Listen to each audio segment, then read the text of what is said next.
I think part of it is actually being able to access the strength that is required to be vulnerable. Because for a lot of people, let's say, when triggered or activated, maybe anger is the predominant state that they go to, and maybe they take more of a warrior position, which appears to be stronger. But really, the thing that I usually needs addressing is actually someplace where I'm hurt, someplace where I feel pain or fear. I feel rejected. I feel like I'm not enough. It brings up these fears that I've had since I was this age, and it's actually something I've always tried to avoid. But in order to actually enter into the vulnerability to deeply look at that, I think it requires real strength. It actually requires the fullness of the warrior. So I might be going into this warrior energy, but it's usually like a pseudo warrior energy where I come up, like it's anger that's there. It's like, no, let's actually take the noble warrior's energy that needs the strength that is required to allow me to fully go vulnerably into where I'm actually hurt, what it is I'm not wanting to look at or feel, and allow myself to see it. Where is it I've actually rejected myself? What is it that I maybe am angry at that other person that they may have said or done that is pointing to something that I don't want to look at, that I actually believe about myself.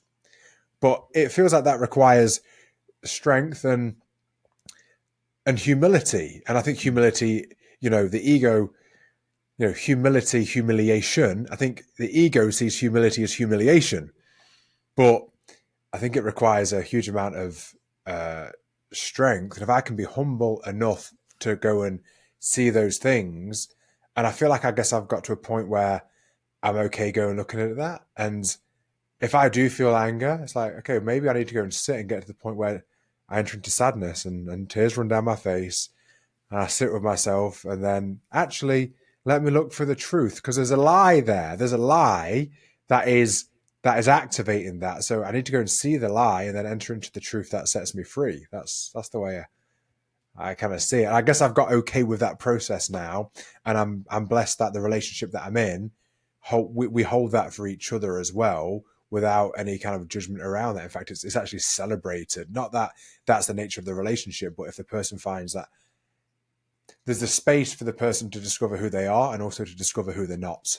And I think that's been really, really, really powerful. Yeah, it's incredible to look at the nature of ego, especially at humiliation versus humility. And I think humility is really that incredible neutral point. In ayahuasca ceremonies, I would see that people would try to not be humiliated. And so they would either be arrogant and boastful more, or actually diminish themselves from what they were. And the actual humble place was just, it is exactly as it is, and it's okay the way that it is. And once we could find that place, like, it's okay however you're feeling, it's okay however you're showing up in this moment, it's exactly how it needs to be. And because of that, it allows us to now change or evolve or make a pivot in that moment, because we found that place of humility.